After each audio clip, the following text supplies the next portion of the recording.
In Jagannath Hora, you will find Upaketu here. What do you see over here written? Libra. Correct? Now write down the word Ketu means Dwaja in bracket flag. Upaketu is opposite of Ketu. So what is Dwaja? Dwaja means flag. That means wherever Ketu is there, you have from past lives, you have the ability to host a flag and become famous in that area. Got it? Or where its lord goes and sits.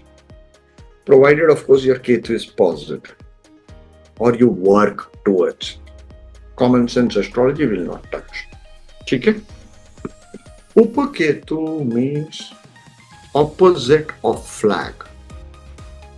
So when enemy comes, in olden days, what was it? To go when you fight with two armies fight, they will go and put the flag and finish the flag of the other one. You all remember that?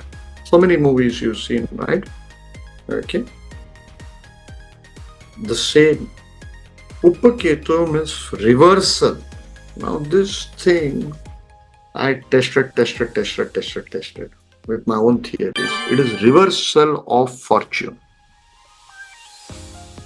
So write down Upaketu equal to reversal of fortune. Means whatever the situation is, things will get reversed.